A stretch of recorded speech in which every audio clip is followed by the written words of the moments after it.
वाराणसी में कैंट विधायक सौरभ श्रीवास्तव ने यूपी में भाजपा सरकार की 4.5 साल की उपलब्धियां गिनाते हुए विकास कार्यों की झड़ी लगा दी। मरवाड़ी रेलवे स्टेशन का सुंदरीकरण, रुद्राक्ष कन्वेंशन सेंटर, बंदरगाह, महमूदगंज सिगरा मार्ग पर गहरा सिविल लाइन, 9 करोड़ 33 लाख रुपए की धनराशि से 12 स्थानों पर ट्यूबवेल स्थापित किया। साथ ही अपना गोद लिया हुआ स्कूल स्मार्ट सिटी के तहत 1.5 करोड़ की लागत से कंपोजिट विद्यालय महमूदगंज में स्मार्ट विद्यालय के बारे में भी बताया। 4 वर्ष में विधायक निधि योजना से लगभग 6 करोड़ की लागत से सड़क, सिविल, नाले और आज सैकड़ों कार्य कराए गए हैं। शिक्षा हेतु धन भी दिया गया है।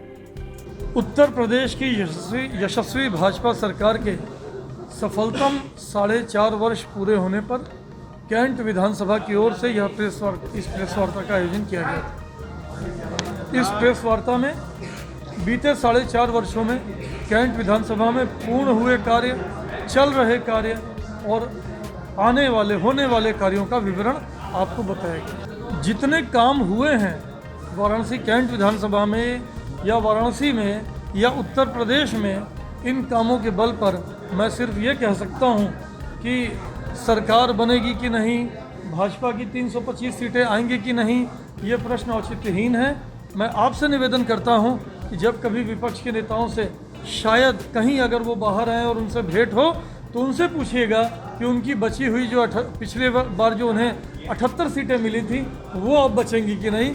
मेरा ये दावा है कि विपक्ष पूरा मिलकर लड़ेगा तो भी 78 सीटें नहीं पहुंच पाएगा। इस बार विपक्ष की सीटें और कम होने वाली। छोटा सा उदाहरण आपको दूंगा। 1991 में कैंट विधानसभा से मेरी माँ डॉक्टर ज्योत्सना श्रीवास्तव जी के विधायक बने जाने के पूर्व समाजवादी पार्टी के विधायक थे। जब वो मंत्री बने तो उन्होंने अपने घर के पास सड़क ऊंची करा दी और पूरे महमूदगंज में जल जमाव होने लगा। बाद में 1996 में जब मेरे पूज्य पिताजी मंत्री बने तो महमूदगंज के लोगों ने उनसे निवेदन किया कि अब आप महमूदगंज को भी ऊंचा करा दीजिए जिससे यहाँ की जल निकासी हो सके। मेरे पिताजी ने उसी समय बताया कि सड़क को ऊंचा कर देना जल निकासी का मार्ग नहीं हो सकता।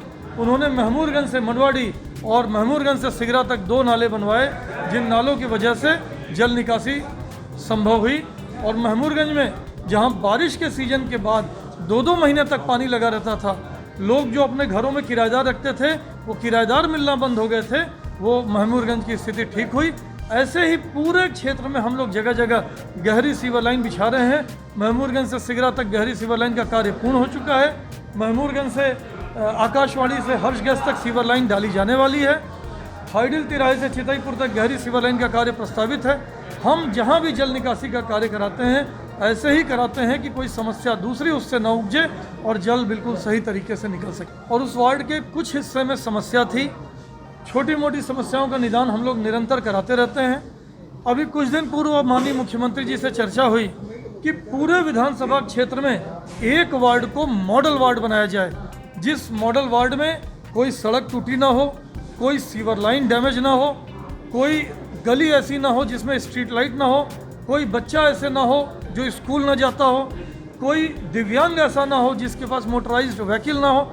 जितनी भी तरह की समस्याएं आपके दिमाग में आ सकती हैं उन सभी समस्याओं का निदान करके एक मॉडल वार्ड बनाया जाए। मैंने उस योजना में शिवपुरवा का प्रस्ताव कर दिया है। हमारी पूरी कोशिश है कि जल्दी से जल्दी उस योजना पे हम काम शुरू करा दें। जैसे मैंने आपको पहले बताया कि भारतीय जनता पार्टी की सरकार ने इतने विकास कार्य करे हैं कि हम बताने चलते तो हमसे कुछ छूट जाता है।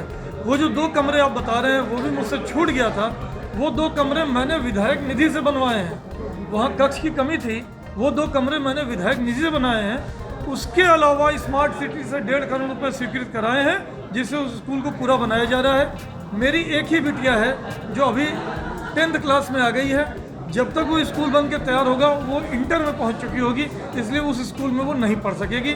पेश है न्यूज बकेट हिंदी मासिक पत्रिका। पढ़ें इस महीने की पूरी खबर विस्तार से हमारे न्यूज बकेट की मैगजीन में। हमारी ई मैगजीन को मुफ्त में पढ़ने के लिए अभी लॉग इन करें www.newsbucket.in पर। इसके अलावा रोज की ताज़ा खबरों के लिए हमारे YouTube चैनल को तुरंत सब्सक्राइब करें।